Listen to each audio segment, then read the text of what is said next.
Você já pegou o celular sem nem pensar assim que o despertador tocou? Ou fez aquele caminho para o trabalho no modo automático total? Pois é, essas ações, esses hábitos que a gente faz sem nem perceber são o tema do nosso mergulho de hoje. É isso aí, os hábitos. E a gente mergulhou de cabeça em livros, estudos, artigos, tudo para entender como eles funcionam. A pedido de vocês, claro. Aliás, falando em livros, um que eu estudei bastante foi O Poder do Hábito, do Charles Duhigg. Vale a pena a leitura. Com certeza. E para te guiar nesse mergulho, a gente preparou um roteiro. Primeiro, vamos entender como esses hábitos se formam no nosso cérebro, sabe? A base da coisa toda. Depois, vamos desvendar porque eles são tão poderosos e tão difíceis de mudar. Exato. E para finalizar, a cereja do bolo. Uhum. Como a gente pode usar esse conhecimento todo a nosso favor para mudar os hábitos que a gente não gosta e fortalecer os que nos fazem bem? É porque conhecimento sem ação não transforma nada, né? Como se o nosso cérebro tivesse um piloto automático, sabe? Que entra em ação quando a gente menos espera. E esse piloto automático os cientistas chamam de loop do hábito. Exatamente. É um ciclo com 3 partes. A deixa, a rotina e a recompensa. Tipo, imagina que você chega em casa depois de um dia cansativo. Essa é a deixa. Aí, você tira os sapatos, coloca uma roupa confortável. Essa é a rotina. E finalmente, você se joga no sofá e relaxa. Essa é a recompensa. E essa recompensa, essa sensação boa, faz com que a gente queira repetir a rotina sempre que a deixa aparece. Faz todo sentido. E a boa notícia é que a gente não está preso a esses hábitos para sempre. É verdade, a gente pode mudar, transformar esses hábitos. E como é que a gente faz isso? Bom, primeiro, a gente precisa entender como o loop do hábito funciona na prática. E essa é a chave. Descobrir a verdadeira recompensa por trás do hábito. E como é que a gente faz isso? Experimentando. Se você tem o hábito de, sei lá, tomar um refrigerante todo dia no almoço. Tenta substituir por um suco, por água, por outra coisa. E presta atenção em como você se sente. Qual a diferença? O que vai estar buscando de verdade? Interessante. E depois que a gente descobre a recompensa, o que a gente faz? Aí a gente precisa identificar a deixa, o que está disparando esse hábito. A deixa pode ser um lugar, um horário, uma emoção. Outras pessoas, uma ação que você acabou de fazer. Tipo, você tá assistindo TV e sente vontade de comer pipoca. A TV é a deixa. Ou você tá no trânsito, estressado e acende um cigarro. O estresse é a deixa. Entendi. Então, para mudar um hábito, a gente precisa prestar atenção nas deixas, né? Sim. Se você quer parar de fumar, por exemplo, precisa identificar os momentos em que você sente mais vontade de fumar. É, tipo, depois do café, depois do almoço. E aí, você pode tentar mudar a rotina nesses momentos. Em vez de fumar, fazer outra coisa. Exatamente. E essa é a terceira parte do loop do hábito. Mudar a rotina. A gente mantém a deixa e a recompensa, mas insere uma nova rotina no meio. Isso, mas não é fácil, exige esforço, persistência. É, mudar hábitos não acontece da noite pro dia. E tem um conceito importante que ajuda nesse processo: os hábitos angulares. Hábito angular, que é isso? São hábitos que, quando mudados, desencadeiam uma série de outras mudanças positivas. Tipo um efeito dominó. Isso mesmo. Um exemplo clássico é o hábito de fazer exercícios físicos regularmente. Faz sentido. Quando a gente começa a se exercitar, a gente tende a se alimentar melhor, dormir melhor. A nossa autoestima melhora, a gente fica mais disposto. É, um hábito puxa o outro. Exatamente. E, falando em mudança, tem um outro fator que é fundamental.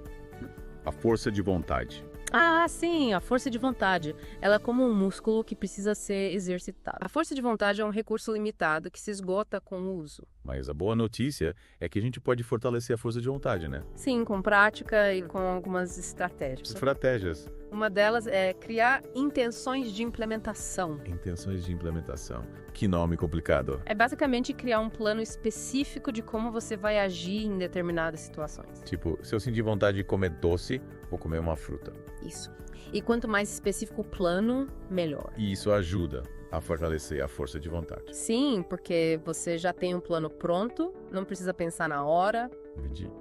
E tem outra coisa que a gente pode fazer para fortalecer a força de vontade. Sim, ter um senso de autonomia e controle. Por quê? Quando a gente sente que tem controle sobre as nossas ações, a nossa força de vontade aumenta. Faz sentido.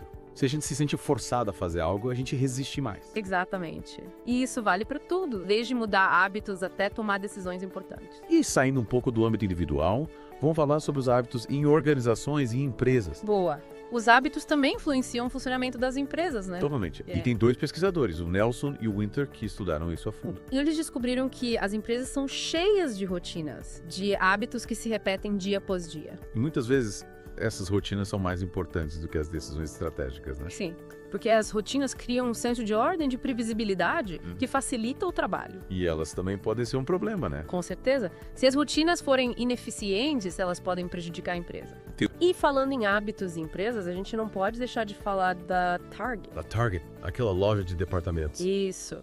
A Target ficou famosa por usar análise de dados para prever o comportamento dos clientes. E eles conseguiam prever até gravidez, né? É verdade.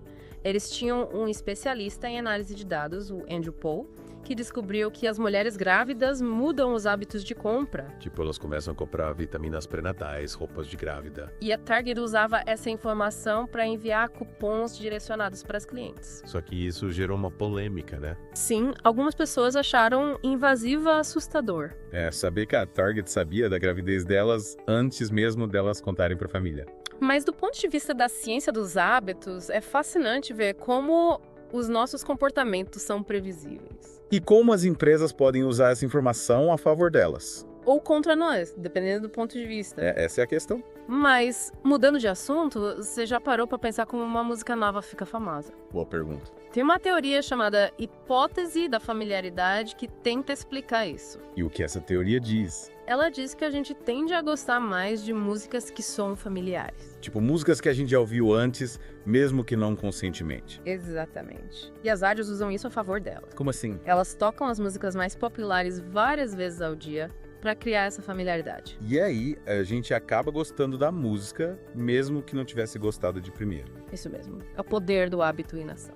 E esse princípio da familiaridade também pode ser usado para criar novos hábitos, né? Sim, se a gente conseguir fazer com que o novo hábito pareça familiar, a gente tem mais chances de adotá-lo. E como é que a gente faz isso? Tem várias estratégias. Uma delas é usar gatilhos que já fazem parte da nossa rotina. Tipo, se você quer começar a fazer exercícios, pode colocar a roupa de ginástica logo depois de acordar. Ou deixar os seus tênis de corrida na porta de casa. Entendi. E tem outra estratégia que é interessante. Usar o poder dos grupos sociais. Sim, a gente é muito influenciado pelos nossos amigos, pela nossa família. Se a gente vê as pessoas que a gente gosta fazendo algo, a gente fica mais propenso a fazer também. Exatamente. E quando as pessoas se sentem parte de um grupo, elas tendem a ficar mais engajadas, mais comprometidas. O grupo serve como apoio, um incentivo. E isso vale para qualquer tipo de hábito, seja ele religioso, social ou até mesmo um vício. É verdade. Os vícios também se fortalecem através dos hábitos sociais. Sim. As pessoas que sofrem com algum tipo de vício geralmente se conectam com outras pessoas que têm o mesmo vício. E isso cria um ciclo vicioso, né? É, porque o grupo reforça o comportamento viciante. E para finalizar nosso mergulho, vamos falar sobre os hábitos que acontecem fora do nosso controle consciente. Tipo o sonambulismo. Isso. O sonambulismo é um exemplo de hábito que acontece enquanto a gente dorme. E tem os terrores noturnos também. A pessoa acorda apavorada, mas não lembra de nada depois. E esses casos levantam questões importantes sobre a responsabilidade criminal. Porque se a pessoa age no automático, sem consciência, ela pode ser considerada culpada. É um debate complexo, mas o que importa pra gente aqui é entender que os hábitos podem ser muito poderosos, mesmo quando a gente não tem controle sobre eles. Então, para finalizar, qual é a principal lição que a gente tira desse mergulho no mundo dos hábitos? A principal lição é que os hábitos são parte fundamental da nossa vida. Eles influenciam o nosso comportamento, as nossas escolhas, os nossos resultados. E ao entender como os hábitos funcionam, a gente pode usá-los a nosso favor. Para criar uma vida mais saudável, mais produtiva, mais feliz. Então, o desafio agora é observar os seus próprios hábitos, identificar a deixa, a rotina e a recompensa. E se você quiser mudar um hábito, comece com um pequeno passo. Uma pequena mudança na sua rotina. E observe o que acontece. E para te deixar pensando, uma última pergunta: qual é o hábito que você gostaria de mudar? E qual é o primeiro passo que você pode dar hoje mesmo para começar essa mudança? Agradecemos a sua companhia nesse mergulho. Esperamos que você tenha aprendido bastante sobre o poder dos hábitos. E até a próxima imersão aqui no The Deep Dive.